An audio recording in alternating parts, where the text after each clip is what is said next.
Como bien contaba Daniela, yo soy periodista de formación, pero deformada por distintas disciplinas, básicamente por el tema de que llegué a trabajar con Internet y con las tecnologías. Y eso de alguna manera en estos procesos quizás de casi 10 años que uno va acumulando de carrera, sobre todo en lo que me corresponde a mí, que es comunicación digital,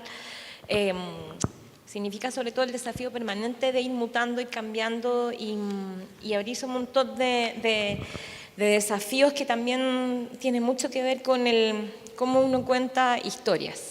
Y no solamente cuenta, que es algo que yo siempre digo, que en periodismo todo el mundo cree que los periodistas estamos formados solo o deformados solo para contar noticias y no para contar finalmente historias. Y que el contenido no es noticia, sino que es, como tú decías muy bien, historias, relatos finalmente, que estamos hoy día en una encrucijada muy bonita, que es volver a descubrir cómo contamos esas historias y salirnos de los formatos tradicionales. Lo que a mí me gustaría como contarles y provocarles hoy día es qué significa estar en un momento en que hemos transitado quizás hace unos 10 años hablando como de el impacto, lo que significó la llegada sobre todo de una tecnología como Internet y particularmente lo que van a ser los recursos y las herramientas que entrega la llamada web social, que nos permitió en un momento dado esta linda promesa de que todos podíamos generar y ser partícipes como productores de contenido en este espacio. Porque hace 10 años, quizás en 2005, yo me acuerdo la Bienal de ese momento en que era como súper excitante este nuevo mundo que se abre cuando ya nos damos cuenta que efectivamente podemos a través de distintas plataformas subir contenido y generar contenido y generar relatos. En periodismo eso fue un quiebre súper importante porque efectivamente era también quebrarle el monopolio a una carrera que estaba preparada para decirte qué finalmente es noticia, qué es lo importante de contar. Internet se abría como este espacio en donde todos podíamos contar nuestras historias, en los distintos espacios y en las distintas plataformas que se fueron abriendo. Y en ese momento cobró también mucha importancia la idea de poder también darse el tiempo para discutir de un concepto nuevo que aparecía y que tú muy bien mencionabas, ¿cierto? También, Sandra, ¿cierto? Que es esto de pensar también como en la posibilidad de crear productos culturales, de crear productos desde lo común, ¿no? Desde lo colectivo. Y quizás un ejemplo que a veces se nos olvida en el horizonte del significado, de alguna manera hoy día estar publicando contenido, porque para muchos publicar contenido hoy día significa publicarlo en tu muro de Facebook o publicarlo en la plataforma de YouTube, pero por ejemplo para mí uno de los proyectos más interesantes que parte por el 2005 y que quizás tiene todavía esa ruta de la discusión que significó Internet en la irrupción de la posibilidad de crear cultura colectiva es Wikipedia. O sea, cuando a Jimmy Wales se le ocurre, ¿cierto?, esta idea de que podemos entre todos crear una enciclopedia colaborativa, colectiva, bueno, el tipo recibió tapizado de críticas, por cierto, muchos predijeron la muerte de Wikipedia, del no éxito de Wikipedia, entramos en otro tipo de debate más complejo, sobre todo con el mundo educacional, que era cómo entraba en conflicto el conocimiento, entre comillas, cierto, asentado en los libros versus esta posibilidad de construir algo más colaborativo. Y 15 años después, Wikipedia sigue estando ahí, sigue estando desarrollando por equipos completos en las distintas regiones, sigue, por cierto, con muchos desafíos y además es una forma de escribir o de estar presente en Internet que es muy distinto como tecnología, como plataforma. Pues el escribir en una wiki es escribir en un gestor de contenido colaborativo donde en realidad al final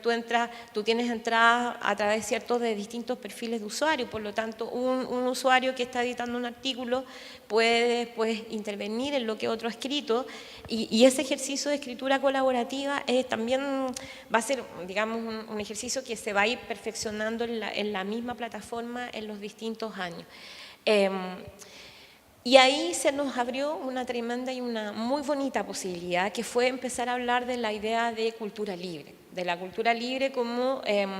como un volver a retomar, ¿cierto?, la discusión acerca de los recursos comunes. Una de las cosas bacanas que le entregó Internet, creo, al mundo de la educación en sus distintos niveles, era comenzar a entender de que efectivamente podíamos volver a tomar en nuestras manos, ¿cierto?, la posibilidad de generar recursos abiertos que no tuvieran el sello del copyright, sino que estuvieran desarrollados en esta cultura que después Claudio se los va a mostrar en un muy interesante video que recopiló estos trabajos de entender cómo finalmente nosotros estamos viviendo constantemente en una cultura del remixeo, en una cultura donde efectivamente uno dice, bueno, ¿dónde está el original? Porque al final yo siempre me baso en la idea de otro. Entonces, Internet fue en un momento una discusión muy interesante respecto de lo importante que era volver a trabajar no solamente con tecnologías de tipo propietario, software propietario, sino que tecnologías abiertas, tecnologías libres. Y durante casi 5 años, 6 años, sobre todo el movimiento software libre, que entiendo que ahora en la tarde va a haber alguien también de ese movimiento, fue súper importante para empujar esta idea de pensar que no era necesario tener el software más caro, ni las herramientas pagadas mes a mes, ¿cierto?, sino que efectivamente podíamos tener acceso a recursos de distinto tipo. Que nos permitieran además generar productos con distintos tipos de atributos, distintos tipos de reconocimiento, ¿cierto? De eso, que han pasado casi unos 10 años de la discusión, ha sido re complicado ver qué es lo que queda hoy día, creo, de ese mundo de entender la tecnología desde el software libre, porque efectivamente también en el camino, muchos desarrolladores y muchos colectivos que trabajaron, incluso de la mano del mundo educativo, fueron proyectos que fueron quedando abandonados, que fueron quedando quizás no lo suficientemente desarrollados, y ahí me quiero detener después porque también quiero mostrarles después algunas herramientas que siguen estando ahí a nuestra disposición, pero que de alguna manera también tiene mucho que ver con la conversación que podemos tener hoy día de cómo también desde el mundo de la educación nos empujaron, sobre todo en el mundo de la educación escolar, ¿cierto?, nos empujaron muchas veces las oportunidades de capacitación para los docentes, ni tampoco las posibilidades para que los distintos grupos, los distintos colectivos pudieran ir trabajando en perfeccionar ciertas herramientas que ya estaban desarrolladas. Gracias, Claudio, por ponerlo de Creative Commons. Quería justamente ponerlo ahí. Claro, Creative Commons, que en realidad fue quizás la bandera de lucha de esa discusión sobre lo que significaba hablar de cultura libre, es decir, Internet es un espacio que funciona gracias a que compartimos. Si nosotros no tuviéramos sitios web enlazados, si nosotros no tuviéramos una lógica en Internet donde efectivamente yo tengo el hipertexto que remite, o sea, el hipertexto de por sí, cada vez que yo hago un enlace a otro recurso, ¿cierto?, estoy rindiéndole un tributo a otro que efectivamente desarrolla una idea o que tiene más contenido o que desarrolla más conocimiento o que tiene más información de la que yo te estoy entregando. Entonces, de por sí mismo, Internet es un espacio en donde la premisa de compartir es básica para su funcionamiento. Y eso, de nuevo, puso en tensión, ¿cierto?, esta idea de que nosotros estábamos viviendo en la lógica del copyright, en la lógica de que todo tiene un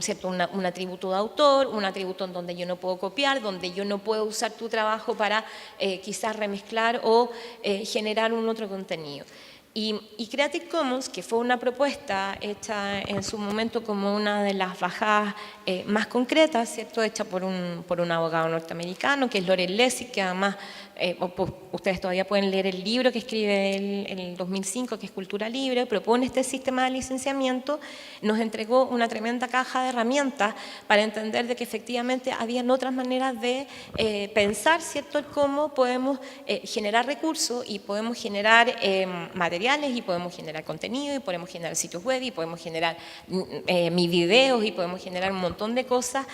dándole distintos tipos, ¿cierto?, de atributos a lo que estamos haciendo, ¿cierto? Creative Commons de alguna manera decía, mira, no se trata de decir todo el rato yo libero, por ejemplo, la presentación que presentaste tú ahora, Sandra, ¿cierto?, que hay liberada y yo la puedo descargar y efectivamente soy tan mala onda que la voy a pescar y la voy a presentar yo y voy a decir, oye, esto lo hice yo, sino que en realidad te doy un atributo, digo, mira, en base a lo que Sandra presentó, yo le puedo hacer un 2.0, puedo agregarles otras cosas y efectivamente vamos construyendo un producto de recursos, a lo mejor de conocimiento, de recurso abierto, ¿cierto?, donde ya no tienes un solo autor, sino que tienes distintos autores. Y ese es el ejercicio que creo que de alguna manera pasó muy bien en algunos espacios, pero en el mundo docente, particularmente en Chile, se nos perdió esa oportunidad de ir, ¿cierto?, quizás profundizando en lo que significaba la idea de poder generar recursos abiertos, que tiene también mucho que ver con esta idea de que también valorar muchas veces, ¿cierto?, el trabajo que hace el docente en aula, que tiene que dedicar mucho tiempo a generar sus portafolios de recursos o a lo que mismo se generan los equipos docentes, ¿cierto?, con los mismos colegas, generando materiales que al final se puedan usar entre todos los profesores de un área, etcétera, y tener repositorios compartidos, por ejemplo, en una escuela,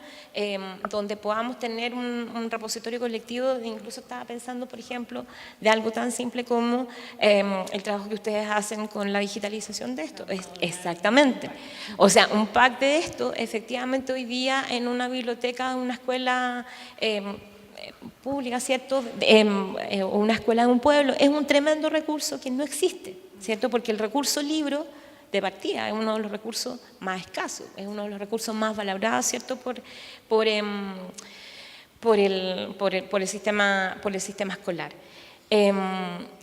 Y con esto, ¿qué quiero decir? Que hoy día, claro, muchas escuelas, de hecho, buena parte del sistema educativo, más bien está siendo súper tentado, por ejemplo, por el hecho de que te dicen, bueno, pero solucionémoslo todo con Google, ¿no? Google en docencia ha hecho una tremenda inversión en el sistema escolar chileno. Por ejemplo, les cuento, algunas fundaciones educacionales incluso han recibido en el último año una especie como de tablet, una especie como de, sí, en realidad es un pequeño iPad que se llama el Chromebook, que es el Chromebook, en realidad es el tablet de Google para el sistema educativo, en donde tú efectivamente tienes una pantalla y puedes entrar a los distintos servicios que tiene Google, que está muy bien, en la nube, el Google Drive. Uno hoy día puede hacer también sitios web con Google, súper fácil, más fácil que usar muchas veces el mismo WordPress, ¿cierto? Si yo hago un sitio Google con Google Sites, ¿cierto?, efectivamente tengo en pocos pasos, ¿cierto?, un repositorio en donde yo puedo ir ordenándole a los chicos, ¿cierto?,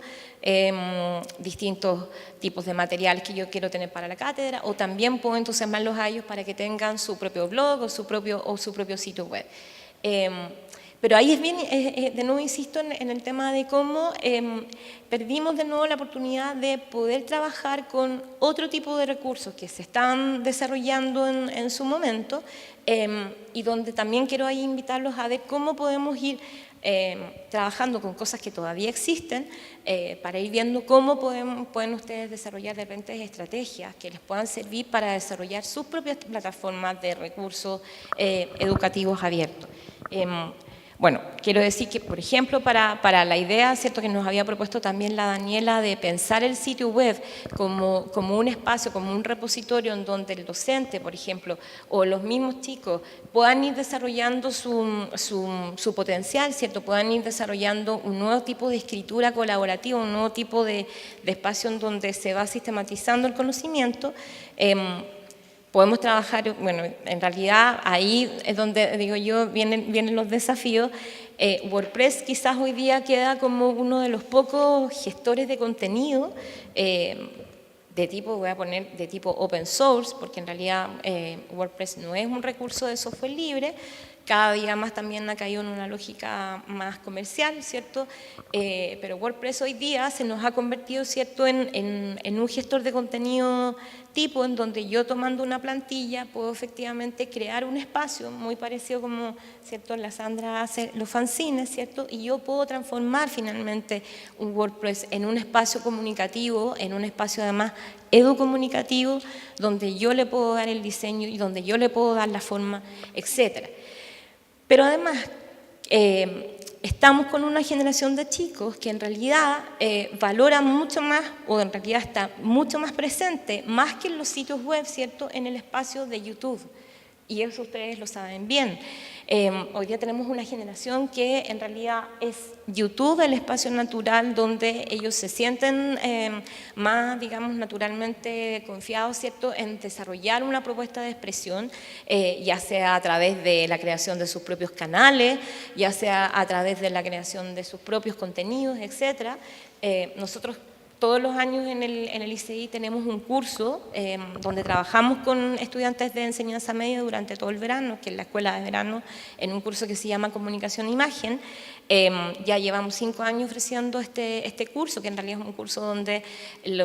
más que nosotros enseñarles a contar, más nosotros enseñarles de periodismo, lo que los animamos es a que nos digan, bueno, ¿por qué tienen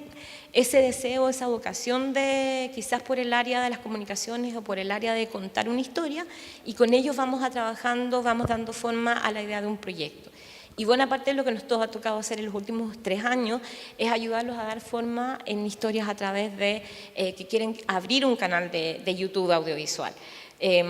Ya sea para contar pequeñas microhistorias, ya sea para contar nanoreportajes, ya sea para contar microdocumentales, ya sea para contar web documentales, en fin, la variedad, les digo, es súper amplia y súper entretenida. Y hay un tercer, porque además uno cuando piensa en sitios web, en realidad nuevamente le hace mucho sentido la idea del trabajo con el texto escrito. YouTube, en cambio, es un espacio, un desafío, me parece interesante cuando queremos trabajar la narrativa audiovisual. Y hay un tercer tipo de narrativa que hoy día ha vuelto mucho en Gloria y Majestad, después de que muchos lo habían mirado menos, que es la idea de los podcasts. Es decir, el contar historias desde lo sonoro. Y el podcast como un espacio en donde también uno puede ir recreando historias absolutamente fascinante. Hoy día hay chicos que están trabajando por ejemplo, en hacer radioteatros colectivos, donde efectivamente se le ha dado también un nuevo espacio a la generación de, por ejemplo, medios comunitarios, radios comunitarias que están hoy día funcionando online, y eso fluye hoy día como un espacio en donde lo sonoro, la oralidad, vuelve a tomar un espacio súper interesante de cómo contamos, de cómo armamos conocimiento colectivo. Y la potencia que, por ejemplo, tiene el podcast en educación es bien interesante, sobre todo para las áreas más humanistas, para las áreas más sociales. Hay ejemplos de, por ejemplo, qué sé yo, de radioteatros históricos, sonoría, por ejemplo, hacer mapas sonoros del barrio, hacer mapas sonoros de ciertos hitos o eventos. Entonces, quiero poner también ahí ese detalle, porque hay varias herramientas hoy día que se pueden trabajar desde el podcast. También, bueno, menos quizás para el área de edición de video, que quizás es una de las deudas más importantes que tiene todavía el software libre. No hay un editor de video lo suficientemente potente, ¿cierto?, que nos permita hoy día editar imágenes como, por ejemplo, sí hay editores de audio libre como Audacity. Por ejemplo, yo puedo descargar, y Audacity es quizás uno de los editores de audio más seguro. Mira, no me está dejando entrar aquí vamos a ver si puedo, porque después les quiero ver cómo podemos trabajar con, sí, me pone una barrita de cortafuegos, pero no importa. Después sí, que yo los tengo. Los tienes como bloqueados. Muy bien, no te preocupes. Muy bien, Claudio. Está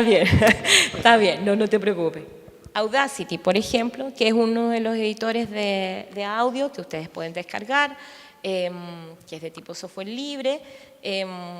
Y esto, efectivamente, digamos, tiene además un uso y una capacitación que está disponible además en varios tutoriales, pero, digamos, muchos de los chicos, de hecho, ya saben cómo usarlo, entonces, hay elementos que me permiten, entonces, trabajar pensando en cómo sacarle más partido, ¿cierto?, a recursos libres, a esta idea que hablábamos en un momento atrás también de cómo ir creando colaborativamente espacios donde podemos ir también trabajando esto que nos ponían, ¿cierto?, en la investigación, de es cómo ser un profesor también más investigador de los mismos recursos que podemos ir generando con los propios alumnos. Y quiero comentarles quizás un último desafío en el que estamos trabajando muy interesadamente, que nos puso la posibilidad también la universidad, que es una plataforma que es abierta, que también va en la otra línea de realizar o proponernos a nosotros, profesores en la universidad, desarrollar en conjunto, en equipos multidisciplinarios, cursos abiertos a la comunidad. Abierta es la primera plataforma que desarrolla la Universidad de Chile en la línea de estos cursos masivos abiertos, ya que están disponibles para toda la comunidad. Es una plataforma Moodle, por lo tanto esto es una plataforma de software libre, ¿cierto? Hoy día la parrilla de cursos, que básicamente se ofrecen en un espacio de seguirlos en 8 semanas, con cursos que van desde sexualidad en la escuela, todo lo que tiene que ver con género y etnicidad. A mí particularmente me corresponde participar en un curso que estamos ofreciendo por segunda vez, que es de innovación para la educación en ciencia y tecnología, que lo estamos haciendo con colegas de la Facultad de Educación, de la Facultad de Filosofía, con gente del área de educación, con gente también de la Facultad de Ciencias Físicas y Matemáticas. Entonces ha sido un trabajo bien colaborativamente interesante, porque tuvimos que inventar un curso que nos dijeron, bueno, hagan un curso acerca de cómo innovar en educación y ciencia y tecnología. Gente muy distinta, ¿no? Tenemos efectivamente ingenieros, tenemos a comunicadores, tenemos a educadores, en una plataforma en donde además el segundo desafío era todo tiene que ser con recursos abiertos, y todo tiene que ser con copyleft, y todo tiene que ser efectivamente con recursos que sean fáciles de ubicar para las personas y donde no tengamos que estar peleando, ¿cierto?, con el copyright. Y el ejercicio ha sido muy interesante de trabajar en la plataforma les quiero mostrar un poco cómo funciona el curso por detrás, para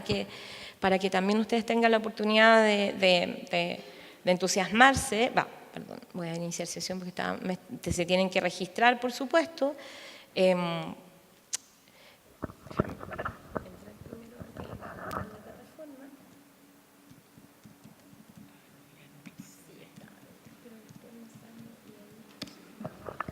Ahí está,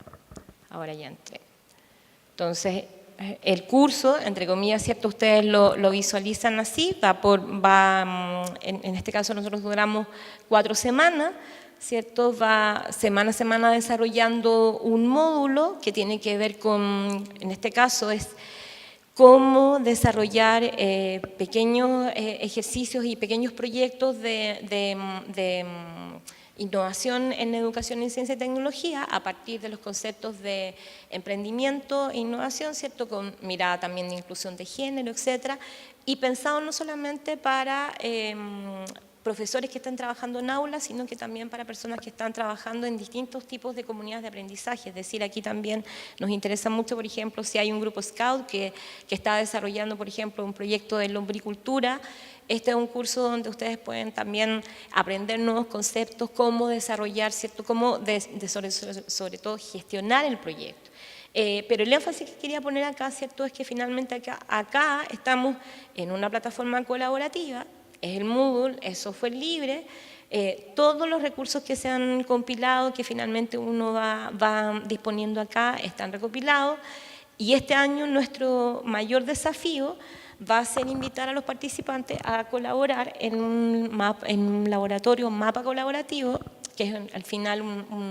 es un mapeo que queremos hacer con todos los participantes, donde nos vayan ubicando iniciativas que están desarrollando o iniciativas que tengan en el territorio y donde después nosotros mismos los podamos usar para decir, bueno, efectivamente, hoy día profesores que están trabajando en educación, en ciencia y tecnología, que están desarrollando proyectos puntuales, ya sean sus comunidades escolares o fuera de las comunidades escolares, nos permitió tener este mapa, algo parecido ojalá a los fanzines del terremoto. Estaba pensando cómo podemos quizás ahí incluirlos ahora dentro del desarrollo que estamos haciendo. Y ya después podemos conversar de ciertos recursos y de ciertos también, insisto, esta idea de ver dónde están hoy día disponibles para los profesores recursos abiertos de software libre, que parece que son escasos, pero que efectivamente hay algunos a disposición como para ir pensando en proyectos y para seguir conversando.